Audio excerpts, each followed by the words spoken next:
Colombia llegó al Mundial de Brasil 2014 con una generación que parecía destinada a hacer historia. James Rodríguez, Falcao, Cuadrado, Ospina, Yepes, Jackson Martínez, Teófilo Gutiérrez.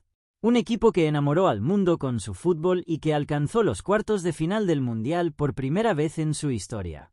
Pero después de aquel torneo, algo empezó a cambiar. Algunos jugadores se fueron apagando, otros tuvieron lesiones, algunos cambiaron de club y varios nunca volvieron a alcanzar su mejor nivel. Entonces, ¿qué pasó realmente con la generación dorada de Colombia? Para entenderlo, tenemos que regresar unos años. Colombia llevaba mucho tiempo buscando volver a ser protagonista en el fútbol mundial. Y poco a poco apareció una generación de jugadores con muchísimo talento.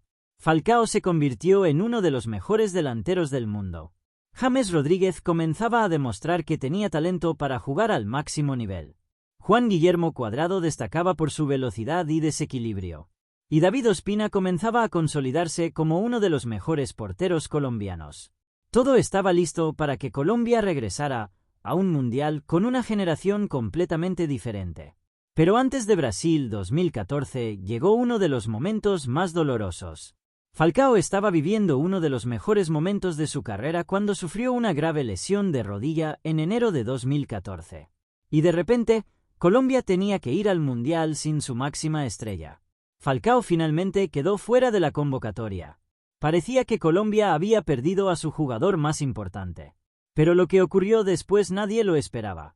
Sin Falcao, otro colombiano tomó el protagonismo. James Rodríguez. En Brasil 2014, James marcó 6 goles en 5 partidos. Y contra Uruguay llegó uno de los momentos más recordados de aquella generación. James recibió el balón fuera del área, lo controló con el pecho y, sin dejarlo caer, sacó una volea espectacular. ¡Golazo! Colombia estaba en cuartos de final. Y James terminó siendo el máximo goleador del Mundial. Su actuación fue tan impresionante que ese mismo verano terminó fichando por el Real Madrid. Pero James no estaba solo. Juan Guillermo Cuadrado era uno de los jugadores más desequilibrantes del torneo. Carlos Sánchez se convirtió en una pieza fundamental en el mediocampo. David Ospina transmitía seguridad en el arco. Y Mario Yepes lideraba la defensa. Colombia tenía velocidad, talento, experiencia y una identidad de juego. El equipo terminó ganando sus 4 partidos del Mundial antes de caer contra Brasil en cuartos de final. Y aunque Colombia quedó eliminada, había conseguido algo enorme. Había vuelto a ser protagonista en el fútbol mundial. 2 años después, Colombia seguía siendo una de las selecciones más fuertes de Sudamérica. En la Copa América Centenario de 2016 llegó hasta las semifinales. Terminó ganando el partido por el tercer puesto contra Estados Unidos. Pero ya comenzaban a aparecer las primeras señales de cambio. Algunos jugadores empezaban a salir de sus mejores años, y otros comenzaban a tener problemas para mantenerse en el máximo nivel. James probablemente fue uno de los casos más llamativos. Después de su espectacular mundial, llegó al Real Madrid con expectativas enormes. Pero poco a poco perdió protagonismo. Terminó cedido al Bayern Múnich y posteriormente pasó por Everton y otros clubes. El jugador que había maravillado al mundo en 2014 nunca volvió a tener una etapa tan dominante en un club como la que muchos esperaban. Falcao también tuvo que luchar contra las lesiones. Después de su grave lesión, nunca volvió a ser exactamente el mismo delantero que había dominado Europa con el Atlético de Madrid. Aún así, consiguió regresar a la selección y siguió marcando goles durante muchos años. Cuadrado tuvo un camino diferente. Pasó por Chelsea, Juventus e Inter y consiguió mantenerse durante muchos años en la élite europea. Pero también llegó el inevitable paso del tiempo. Y aquella velocidad que lo había convertido en una pesadilla para las defensas comenzó a desaparecer poco a poco. Colombia volvió al Mundial en Rusia 2018. Pero esta vez las cosas fueron diferentes. Falcao finalmente pudo disputar un Mundial después de haberse perdido Brasil 2014. Colombia llegó hasta los octavos de final, donde fue eliminada por Inglaterra en los penales.